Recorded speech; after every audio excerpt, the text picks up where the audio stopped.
Hi guys, it's me again. It is the 25th, Saturday, May 2025, May 2024, May 20, May 25, 2024. Numbers, me and numbers never got along.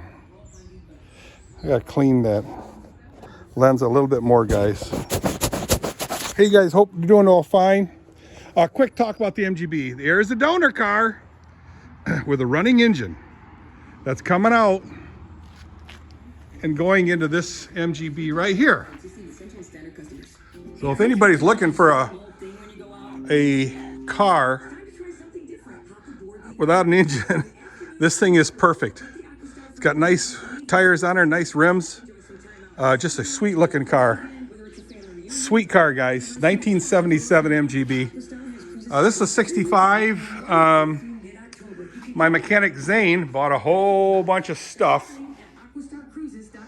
to replace the brakes and what have you. I'm not a mechanic, so I don't know. It's got a starter motor here.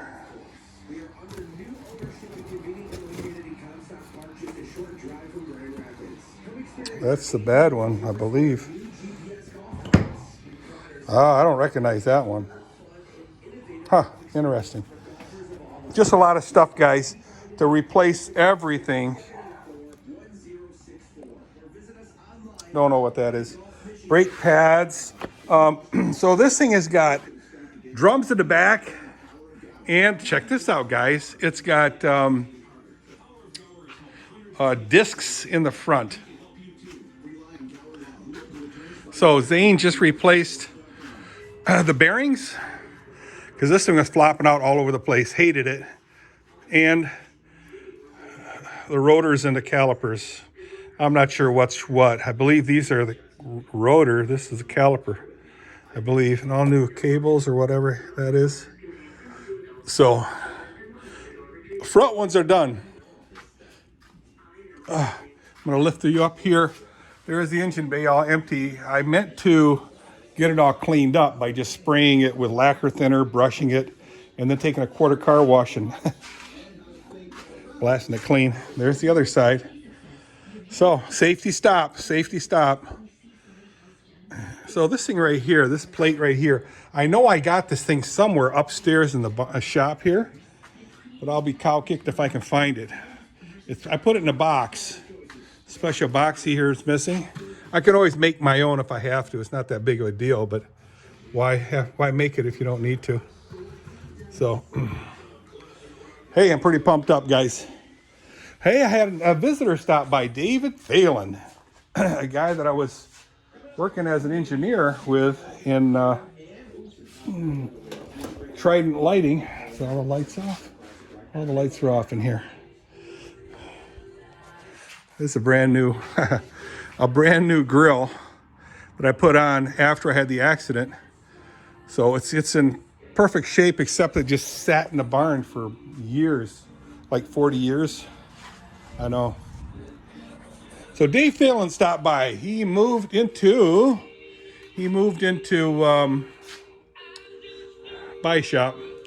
He moved into Byron Center, or he's moving into Byron Center. He bought a house in Byron Center. So a good friend of mine lives real close to me. And he and I were discussing some of my issues I had when we worked together with at Trident Lighting, Automotive Lighting. I gotta put my key away, guys, before I forget. You know, there's a lot of physics that goes on in lighting. And light itself, it's so crazy that people don't try to understand what's important and what's not when it comes to lighting.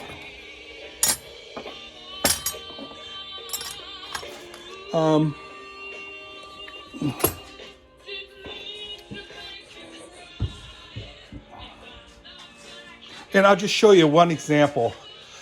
So the lighting industry, automotive lighting industry, is regulated by FMVSS, Federal Motor Vehicle Safety Standards, FMVSS. And Dr. Val Berger, you guys remember his name? And then I drew a parabolic shape. And then if you look at each one of these rays that take off from the focal point, when it hits the parabolic shape, which is metallized, every ray goes straight parallel out of that parabolic shape, every ray. You have to understand that. And if you understand that and believe that, all your problems are solved. Because what happens is a die guy will bump this right here, or a setup guy will bump this surface. Now it's all mucked up. Now, they say, well, Dirk, you're not going to be able to see that problem there. So what they'll do is they'll take this whole area and bend it in by polishing it out. And yeah, you can't see it, but now look what happens.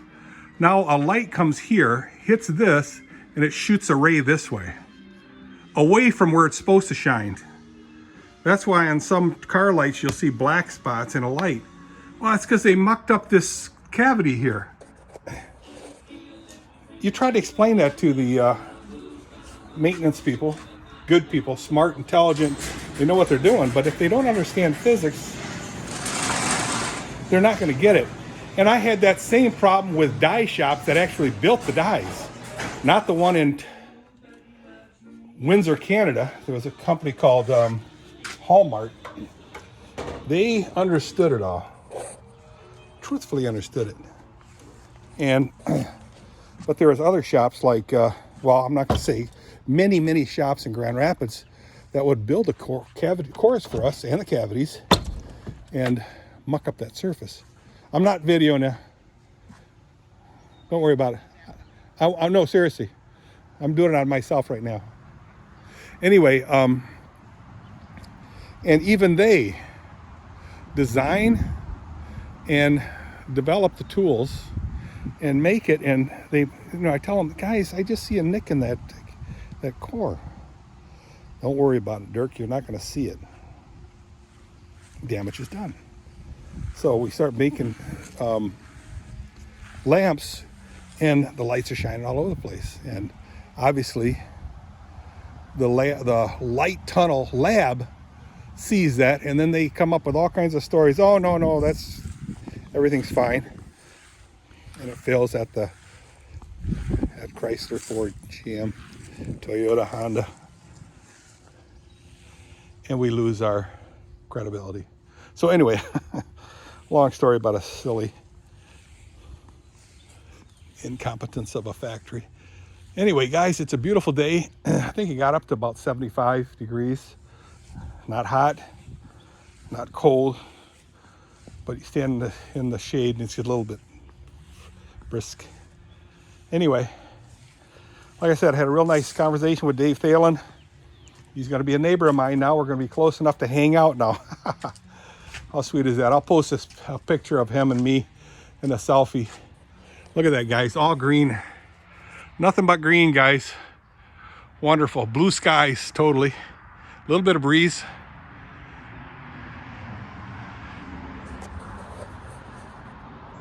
And I feel better. Not 100% yet, but I feel better. So I'll see you guys. Bye.